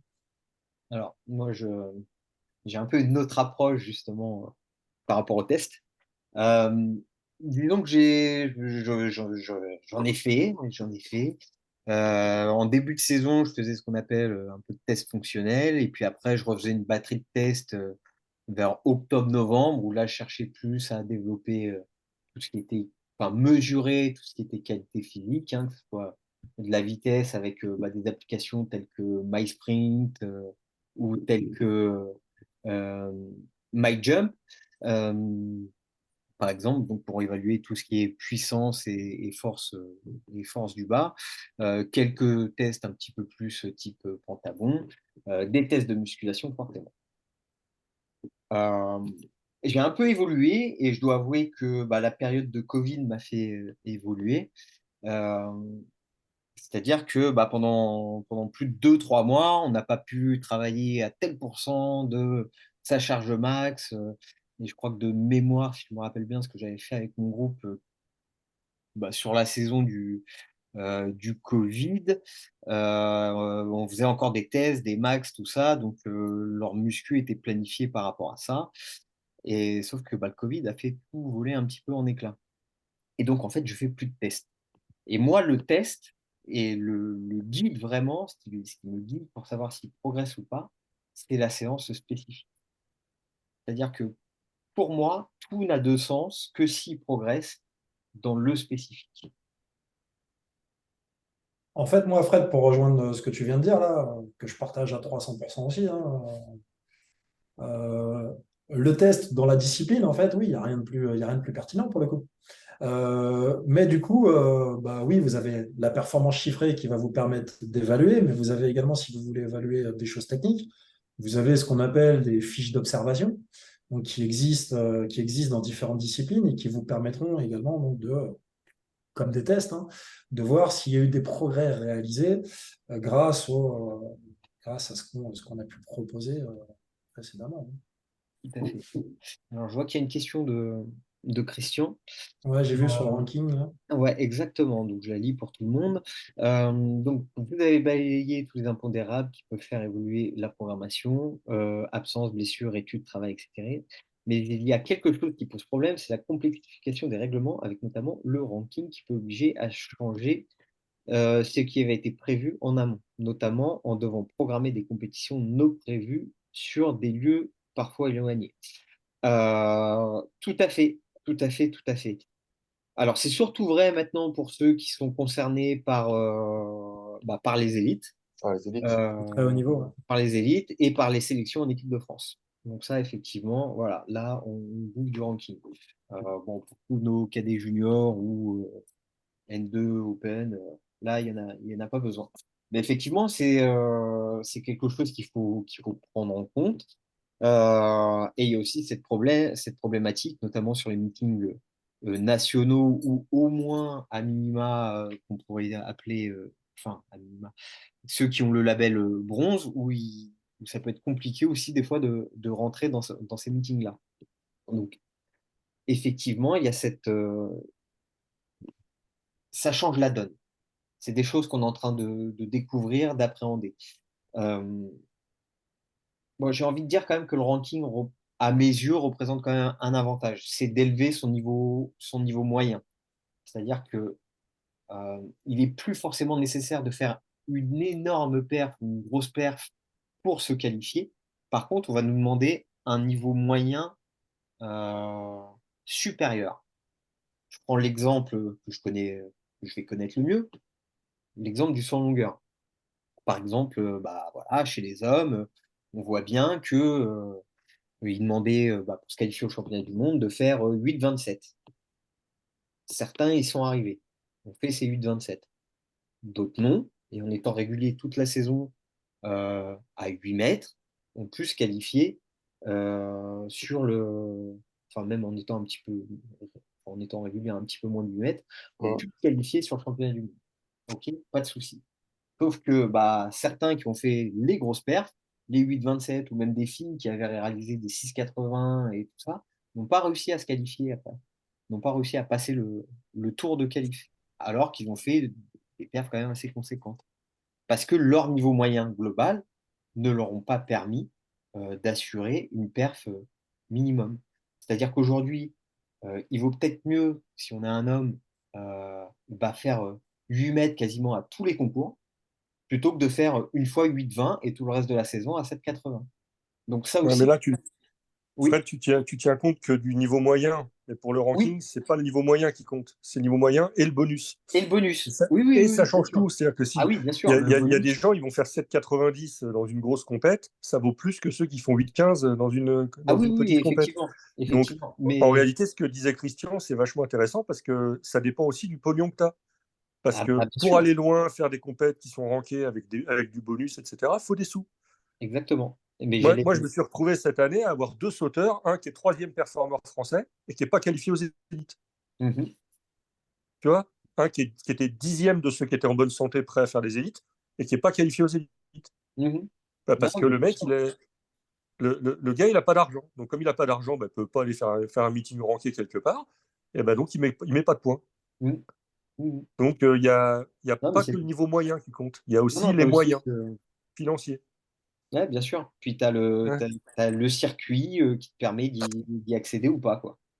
Ouais, Voilà, voilà. effectivement. Non, non, mais c'est sûr que c'est une Donc, problématique pour laquelle. ouais, la Ouais, programmation des compètes, les voyages, tout ça, ouais, bien ça fait sûr. partie de. Et la fatigue induite par les voyages, Mhm. ça fait partie de ce que tu dois, enfin, de Que tu dois ce gérer. dont tu dois tenir compte pour programmer ta saison, quoi.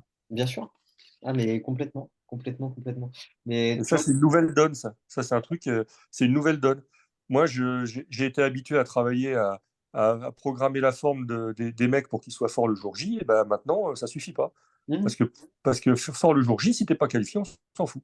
Oui, bah oui, oui, c'est Ah ça. oui. Exactement. Exactement, exactement.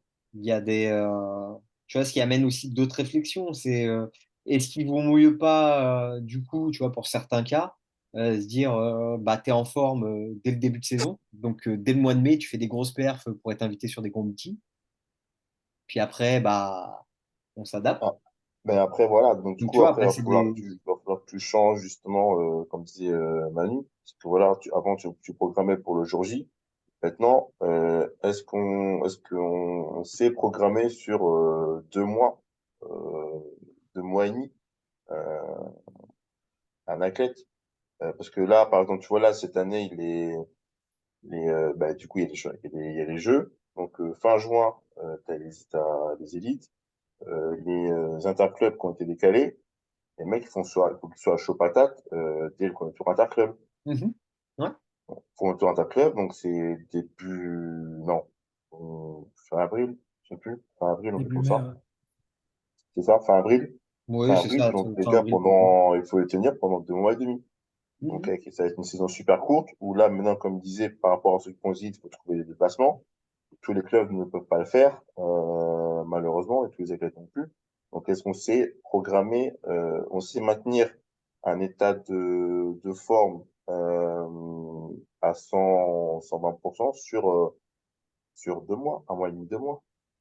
Mais là, tu vois, ça demande plus d'être à. Enfin, oui, il y a ce 120%. Enfin, si tu es à 120%, c'est que tu fais ta grosse perf. Oui, voilà, c'est ça. Mais il faut, parce que, comme tu dis, le ranking maintenant, c'est un niveau moyen tout le temps. Faut, faut le Mm. tenir quand même ce niveau, hein, parce que derrière, Oui, ceux qui bien vont sûr. aller aux élites, derrière, vont peut-être partir au jeu, vont encore recarburer sur un mois derrière. Mhm. Donc, Bien est-ce sûr. qu'on sait faire ça maintenant? C'est ça, Il y en a qui la arrivent, vraie question. Il y en a qui arrivent, il y en a qui arrivent, il y en a qui savent le faire. il y en a qui Non, il savent n'y le en a pas faire. qui savent le faire. Il Je y a sais ceux pas. qui ont de la marge. Il y a ceux qui ont de la marge et qui savent Oui. être à 90% souvent et fort le jour J. Et d'être à 90% pour ceux qui ont de la marge, ça suffit pour se qualifier. Mhm. Mais être bon pendant 2 mois Oui, de c'est. pré-compète, en fait, et puis être bon le jour J des championnats, personne ne sait le faire. Enfin, s'il y en a un qui le sait, C'est il la faut qu'il me donne la question. recette. Moi, je l'achète, hein. Tout le Je monde mets du l'achète. pognon là-dedans, je l'achète cher. Ça Tout le monde se l'achète. vendrait comme des petits pains. Mais oui, oui, effectivement, Voilà. Ouais. tu as forcément une marge entre je suis à 80-90% et 100%. Et après, tu as ce Mm. niveau-là. Mais c'est des réflexions aussi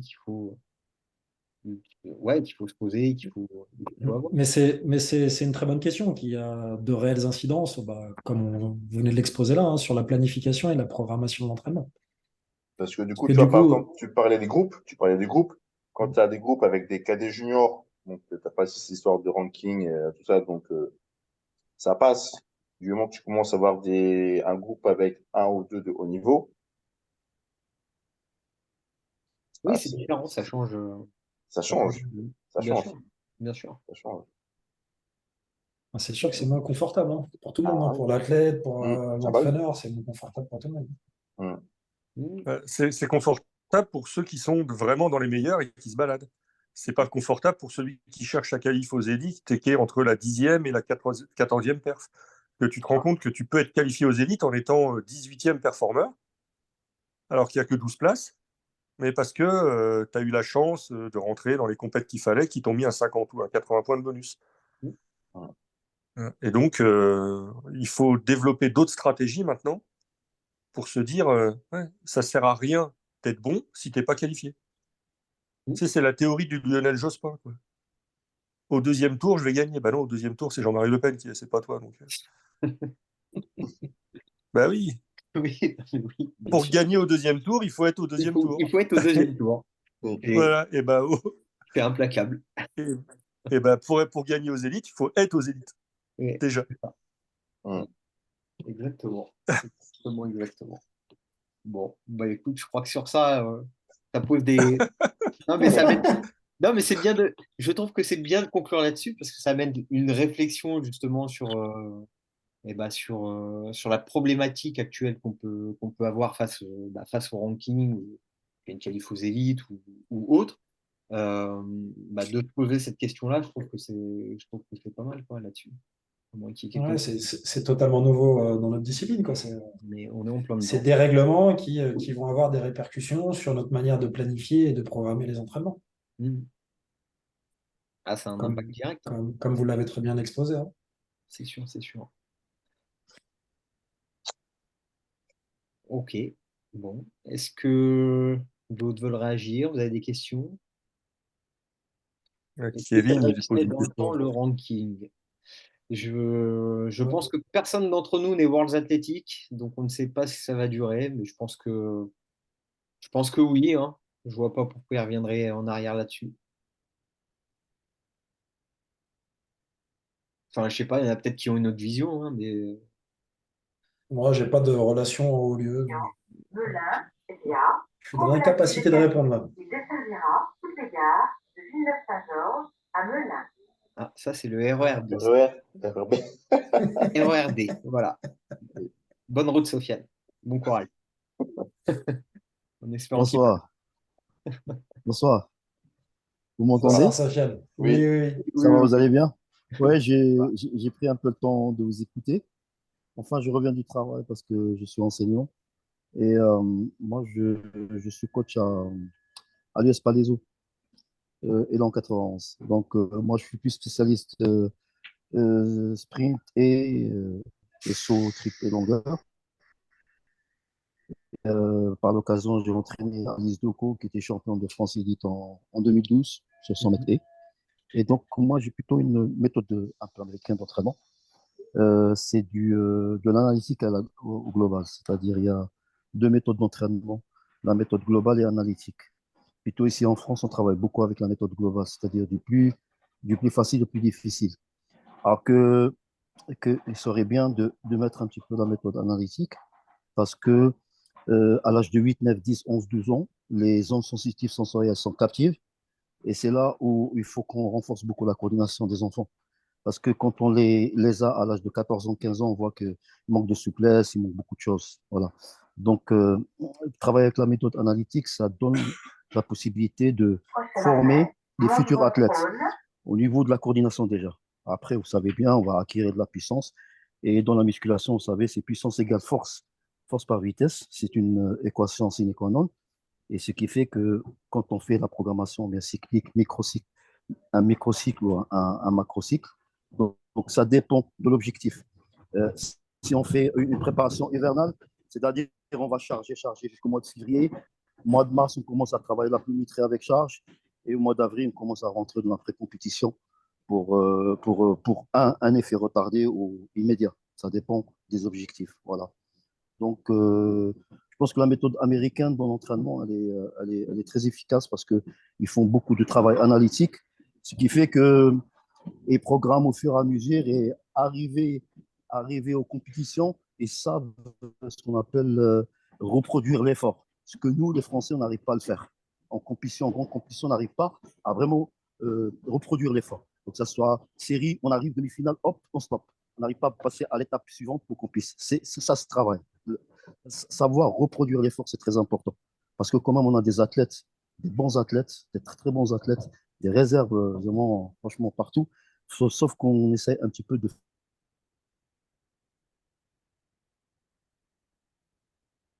Je crois que ça a coupé. Ouais. Ouais. Moi, je ne sais pas si tout le monde maîtrise les termes Oui, analytique global. L'analytique, l'analytique, en fait, ça a plus trait à la technique, en fait, au travail technique. Et c'est isolé au sein même d'un mouvement, en fait, ou isoler un mouvement dans le saut, pour prendre l'exemple donc, des sauts athlétiques, hein. C'est isoler une partie du saut et travailler spécifiquement sur cette partie du saut. Ça peut être, je ne sais pas moi, travail de la liaison course-impulsion, travail de la suspension, travail du ciseau, travail du franchissement dorsal. Voilà, ça peut être une chose très spécifique où on va chanter donc, et où on va mettre de côté pendant un moment donné les étapes qui précèdent ou les étapes qui suivent pour faire un focus particulier sur cette partie du saut. Et la méthode globale, bah, de par son appellation, à l'inverse, en fait, consiste à travailler davantage le geste dans sa globalité. Donc, moi, la méthode américaine, moi, je ne la connais pas particulièrement. Je ne sais pas si toi, Fred, tu la connais. Prochain arrêt, Montgeron-Rhône.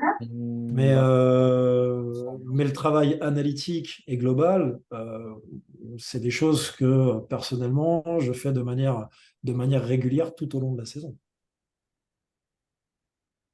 Alors, beaucoup moins d'analytique malgré tout en période. Attention à la marche en descendant du train. Beaucoup plus de. Non, ça dépend, non. Enfin, honnêtement, en fonction de ce que je vois, en fonction des particularités techniques que je vais rencontrer chez tel ou tel individu, je vais peut-être consacrer un peu plus de travail sur l'analytique de telle ou telle partie du saut, parce que je vais estimer que c'est quelque chose d'important, alors que pour d'autres, je vais estimer que ça l'est moins. Et de toute façon, au cours d'une saison, d'une séance, ce que je fais, moi, de manière systématique, quand je fais de l'analytique, je finis toujours par du global. L'idée étant de faire le lien entre ce que j'ai fait de manière isolée et de faire le lien avec le geste réalisé dans son entièreté, Est-ce que tu le de la fais, course d'élan à la réception. est-ce que tu le fais forcément à la fin de la séance ou tu le fais sur la fin de la semaine? Fin de la séance. Je le fais directement sur la fin de la séance. Ok. Après, ça peut être, encore une fois, tu vois, si je parle de globalisation en période éloignée des compétitions, je ne vais pas forcément faire des sauts sur élan complet, je vais faire des sauts réalisés complètement, mais avec un élan, pour le coup, qui sera réduit, Et on réduit. pour diminuer les chocs, les impacts, les intensités, et tout et tout. Mais malgré tout, j'aurai un saut global. J'aurai une mini course d'élan, j'aurai ma phase de liaison course-impulsion, j'aurai l'impulsion, la suspension et la réception. Ok. Et en amont, en fait, je ne sais pas, si je décide que sur cette séance-là, j'ai envie de travailler cet aspect technique du saut, et c'est de façon sur les séances techniques que je fais. Moi, je fais des séances techniques avec les groupes que j'ai, là, que j'entraîne 5 fois par semaine. Je fais au moins 2 séances techniques par semaine, où sur ces séances techniques, je fais un travail analytique et que je finalise toujours derrière sur un travail global.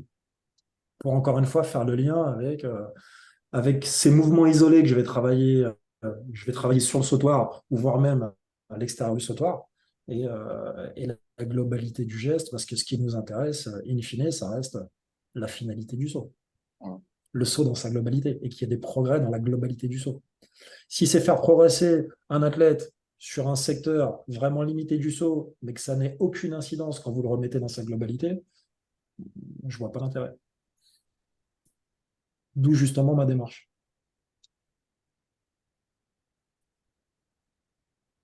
Je ne sais pas, Sofiane, moi, la méthode américaine, je ne connais pas, mais je serais que tu nous l'exposes, mais je ne connais pas. Ce que par contre j'ai peut-être pu comprendre dans ce que tu disais, c'est que très très vite en début de saison, tu rentrais sur des choses très très très intenses, alors que nous, on avait plutôt tendance à dire qu'en début de saison, on est plutôt sur des choses euh, peu intenses, mais avec un gros volume pour travailler le foncier et pour préparer au mieux Enfin, justement nos athlètes à la période de... enfin, Oui, vas-y Sofiane, je t'écoute. j- Je sais pas. Ouais, ça Ouais, je marche. crois que vous ça capte m'entendez? pas. Ça bug. Là, il y a écrit en analytique, on va Vous décomposer m'entendez? chaque élément du saut pour travailler dessus. Alors, oui, tu peux en fait. Alors, sur une séance technique, tu peux pas, vu le temps et je pense que tout travailler, ça serait perturbé à un moment donné et les apprentissages et les progressions seraient limités. Je pense qu'à un moment donné, c'est bien de prendre le temps, de s'arrêter sur un moment précis, vraiment euh, sur un moment qui pour vous vous paraît très important à travailler parce que si vous le travaillez derrière, ça peut amener, ça peut débloquer des choses et apporter des déclics chez votre athlète. Donc après, voilà, vous avez certains athlètes qui, de manière naturelle, vont très très bien réaliser certaines parties du saut, mais par contre, d'autres vont être plus problématiques. Donc après, on parle souvent du travail du point fort ou des points faibles. Euh, Enfin, encore une fois, après, derrière, c'est vraiment des choix. Après, tout travailler sur euh, Chamaret, rue Noir, chercher à tout travailler sur une même séance, c'est compliqué. Parce que du coup, vous travaillez sur plusieurs objectifs.